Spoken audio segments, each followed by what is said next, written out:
The gods are dead. No longer do we bring to grey-eyed Pallas crowns of olive leaves. Demeter's child no more hath tithe of sheaves. And in the noon the careless shepherds sing, for Pan is dead. And all the wantoning by secret glade and devious haunt is o'er. Young Hylas seeks the water springs no more. Great Pan is dead, and Mary's son is king. And yet, perchance in this sea-tranced isle, chewing the bitter fruit of memory, some god lies hidden in the asphodel. Ah, love, if such there be, then it were well for us to fly his anger. Nay, but see the leaves are stirring. Let us watch a while. Santa Decca, written in 1881 by poet, playwright and author Oscar Wilde on the island of Corfu in Greece. The poem begins, "The gods are dead." The gods, referring to the multiplicity of pagan deities. The speaker sits with his companion, which may only be us, his audience, in Greece, a Western man at the turn of the century, at the dawn of a new millennium, and declares that these gods are dead. No longer do we bring to grey-eyed Pallas crowns of olive leaves, or no longer do we honour Athena, goddess of wisdom. Among other attributes, Grecian society associated wisdom, resourcefulness and skill with the goddess Athena. Through worship of her, followers sought to enlist her aid in their own lives. This translates to manifesting these qualities in their own person. Athena became the protectress of her city, Athens. Athens was known for its art and philosophy, for being the birthplace of some of history's greatest classical thinkers, but, our speaker observes, the goddess of wisdom no longer rules there. Olive leaves, representing victory and triumph, no longer crown her. Demeter's child no more hath tithe of sheaves, or we no longer give offerings to the gods and goddesses associated with the harvest. A tithe of sheaves refers to a tenth of the wheat harvested. Agricultural tithes are an ancient practice of giving produce back, designed to remind man, in a joyful way, that what he reaps has been supplied by God. Demeter was the goddess of the harvest, and through her mortal son and priest, the art of agriculture was spread to all of Greece. 3 tenets were his for a good and honest life. Honour your parents, honour the gods with fruits and grain, and honour the animals. Greco-Roman pagan society paid tribute to their mythological and historical benefactors. They gave thanks to their deities of earth and nature, and to the builders of society who came before them, for enabling their societies to survive and to flourish. And in the noon, the careless shepherds sing, for Pan is dead. Pan, the god of the wilds, flocks and fertility, a Greek deity, but he is also associated with gods far more spread and even more ancient, the animalistic, antlered and horned gods of Europe, and even mother goddesses from matriarchal cultures. As such, Pan is a central pagan figure. Appropriately, the word Pan in Greek also means all. And here the speaker is repeating his first dramatic declaration.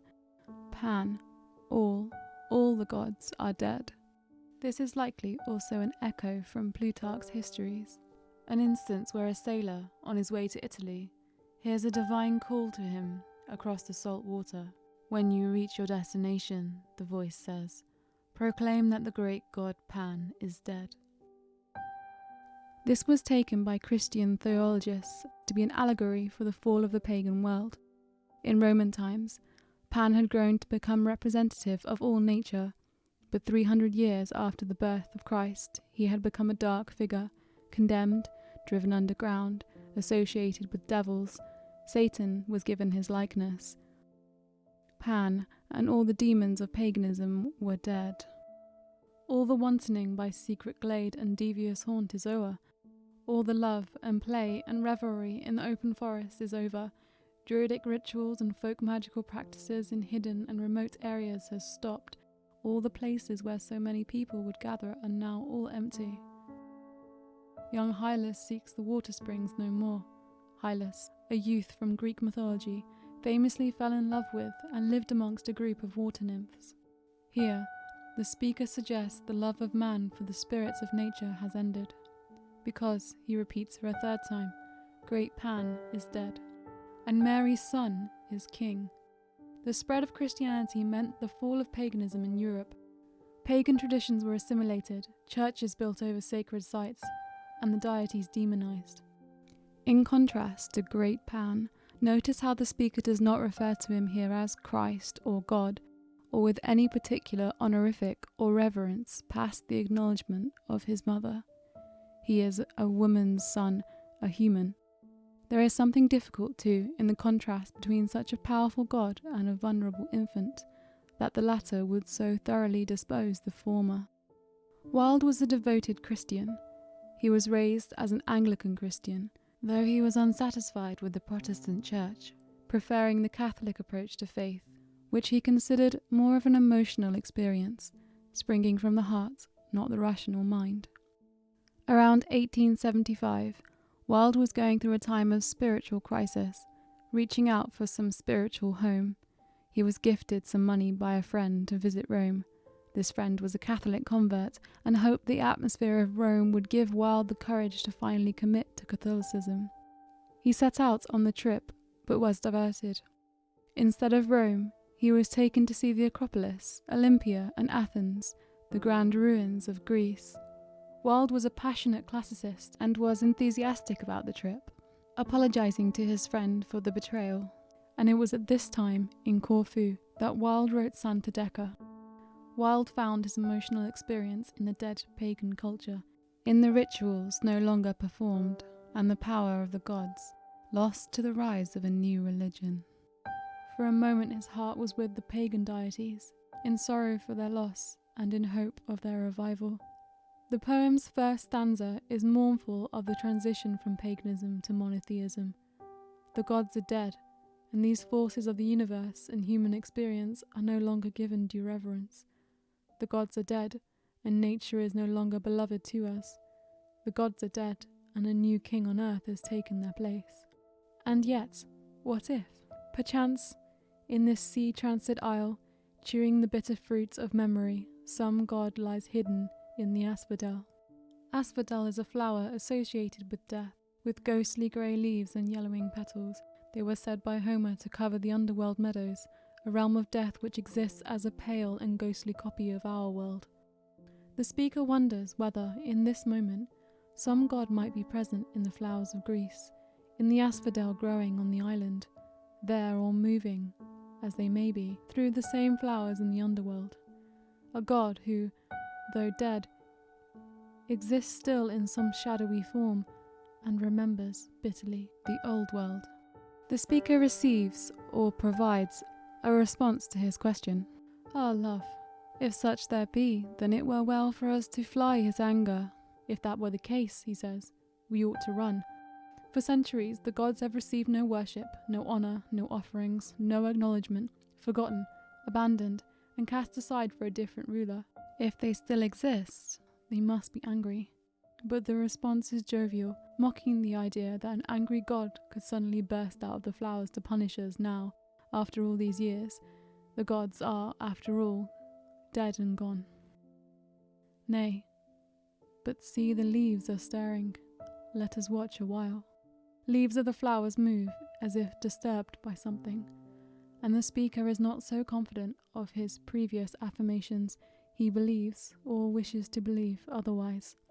He is not afraid, and is compelled to concentrate, to search within the flowers for a hint of the god's existence, so that he might be reconnected, and invites us to join him.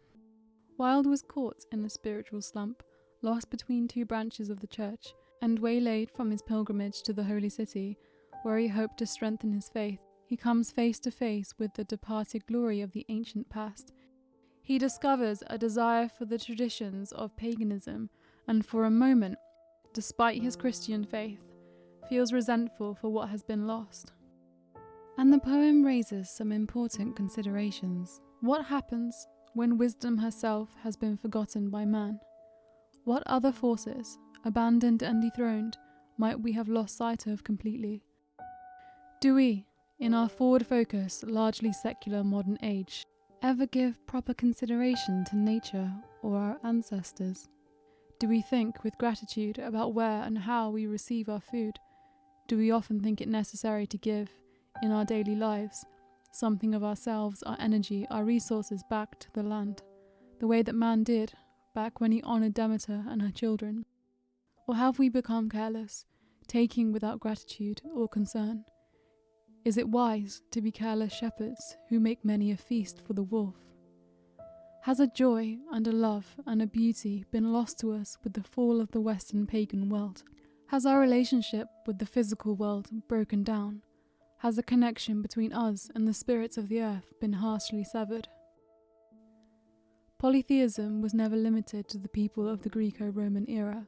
Pagan deities, archetypes expressing dynamics of consciousness and elements of the cosmos, were entities which have been recognized and revered by man throughout the ages, from the pantheons of ancient Egypt, Greece, and Rome, to the Celtic gods, Hindu gods, Norse gods, all the gods, to name a few examples, of the Proto-Indo-Europeans, pre-Islamic Arabian world, and Native American tribes.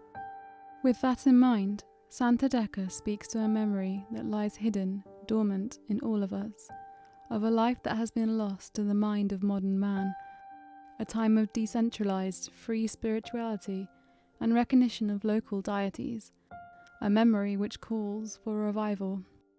As for Wilde, the poet remained a practicing Anglican Christian throughout his life, and eventually died a Catholic.